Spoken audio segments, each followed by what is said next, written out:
me just get this out of the way. I fucking hate electronic drums. Seriously, they've got the subtlety of a fart in a crowded elevator. Everybody notices and nobody is impressed. That's because they sound like R2-D2 humping a toaster. For the record, that's not musical! And here's the kicker. I have tried, oh Lord, I've tried to carry on. Seriously, I've really tried to make electronic drums work. I've given them more chances than a bass player on tracking day who didn't learn his part. And you know what? They have failed me every single fucking time! Hello, darkness. But here we are, ending the year 2024, and I gotta admit, I am hearing some electronic kits, especially on my Monday Mix Review show, that actually sound passable, decent, maybe even human. Is the apocalypse finally here? Has technology evolved enough to not make these things sound like complete ass?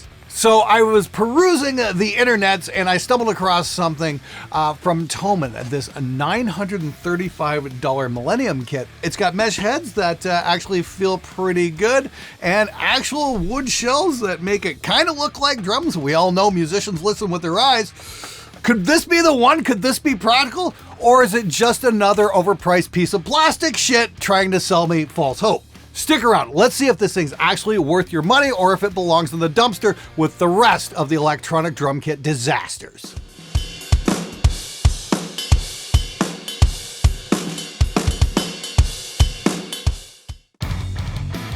All right, a little background. The reason I hate electronic drums is because I thought they would be great.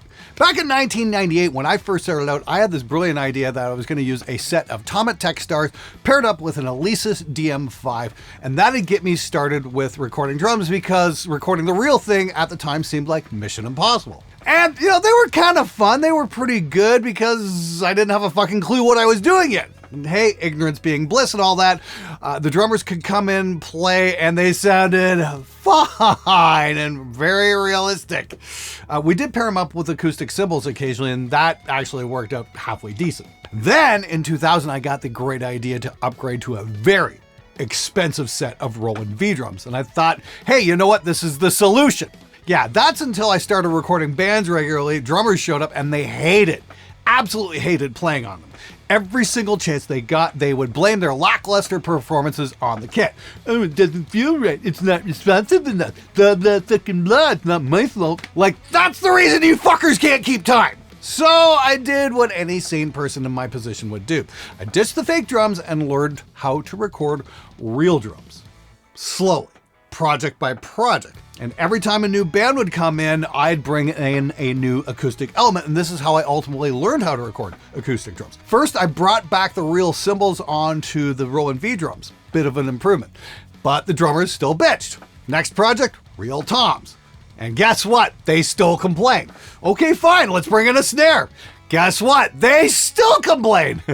And then I added in a real kick drum, learned how to record that, and I thought, great, this is gonna fix everything. The drummers will no longer have anything to complain about and they'll be able to perform awesome.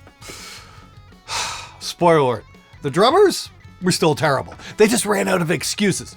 Turns out they were just kind of shit. And guess what? They ran out of things to blame, but oh, they kept trying. One guy even blamed the Judas Priest poster I had up on my wall. Yeah, that was the reason he couldn't play drums properly. You guys wonder why I yell? I took stock of my situation, and as I progressed in my recording journey, it became clear that electronic drums just couldn't provide the level of realism I wanted. But that was in the year 2000, 24 years ago.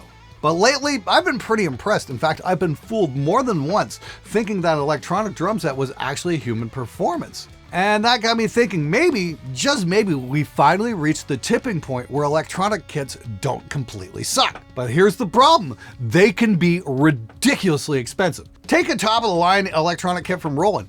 It'll cost you $9 grand!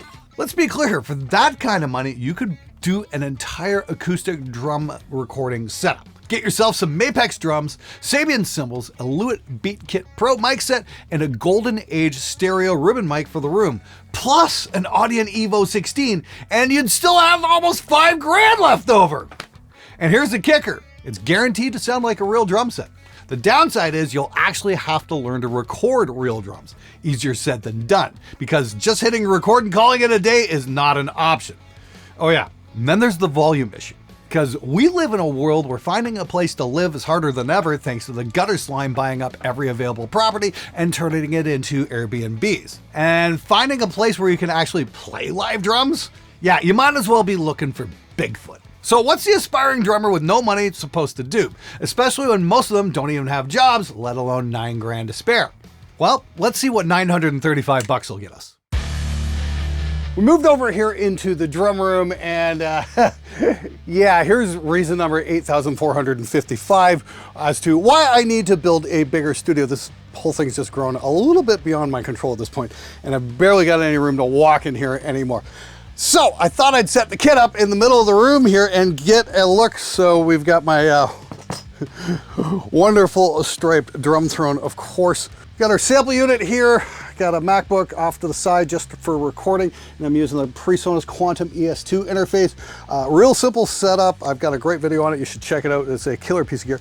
And you know, we've got our elements set up here: kick drum, snare, 3 toms, hats, 2 crashes, and a ride. Pretty simple stuff. Got to say, the fact that for the asking price they even throw in the hardware, including, you know, kick pedal, not the world's greatest kick pedal, but even an extra stand for the brain here. That's super cool. That's actually pretty serious bang for the buck. But hardware will only get you so far. What really counts is how good does the kit sound. Well, let's take a look. Let's find out. Now the moment of truth. Oh, hang on. Cool thing is, yeah, we got separate outputs for headphone and master volume. So that is a nice touch. That's great. We got a little mixer on the brain unit, and you can set up the triggers however the hell you want. That's really cool. All the bullshit aside, how does it actually freaking sound?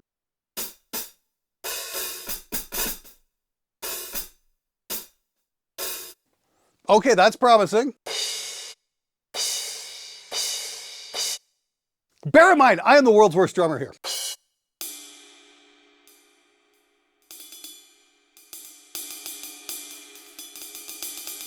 It's not bad. Okay, let's see what we're actually got here.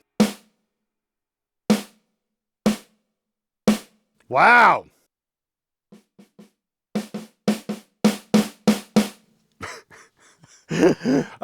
This isn't promising. Really? That's the freaking tom sound? Ooh. Damn it. I think I'm ready to get on an episode of Miami Vice here.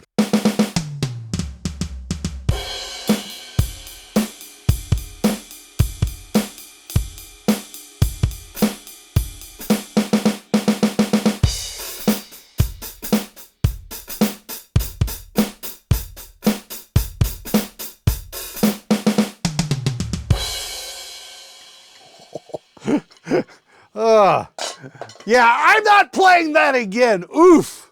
Wow. Yeah, not impressed in the slightest. That's not good. I'm sorry, Thomann. Wow, you know, cool kit design, but the sounds there are not good. Honestly, I love the fact that the various kit elements do have access to faders right there, so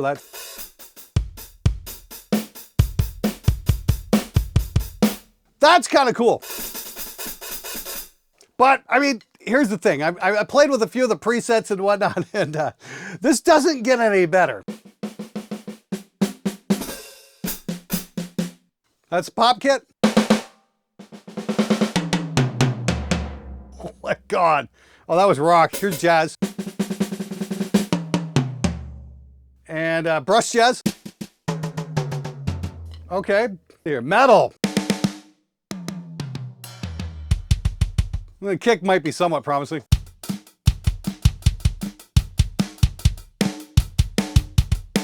Ooh, yeah. When they said metal, somebody should have told them, no, St. Anger is not the fucking optimum metal snare. No, just don't do that. All right.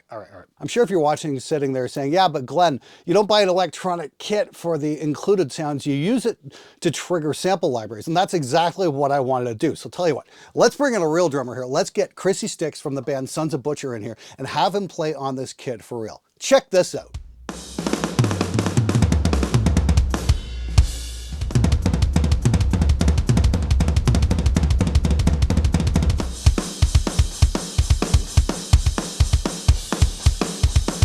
want to move outside here and take advantage of this incredible October weather. It's October the 5th. It's absolutely gorgeous out right now, and I'm still in shorts. I don't want to spend all day cooped up in the studio. Anyway, I want to illustrate a point here. Although that was a pretty cool little demonstration, this kit does have a fatal flaw, and that's when it comes to outputting the hi-hat. Watch what happens in this clip. Pay attention to what's going on with the hats.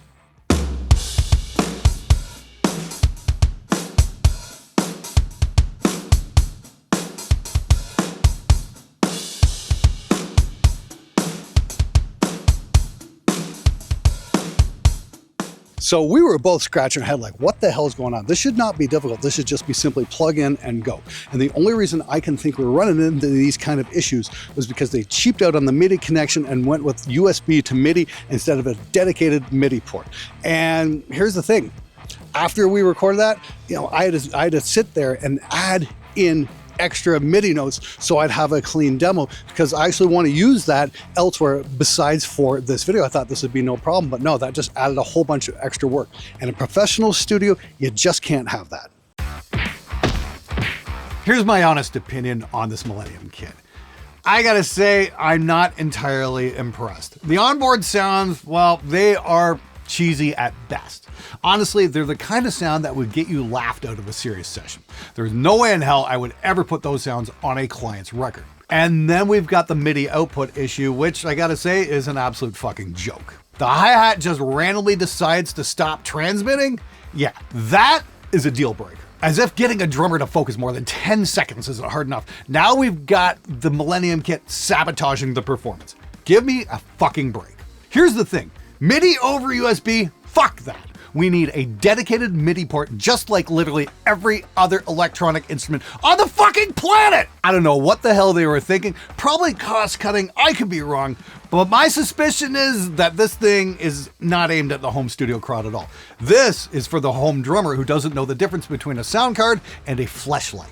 But the real kicker is this kit had serious potential. But if I can't hook it up and track with better sounds, then what the fuck is the point? This thing fall flats exactly where it matters most. My rating, 2 stars. If you're recording, sorry guys, gotta avoid this one.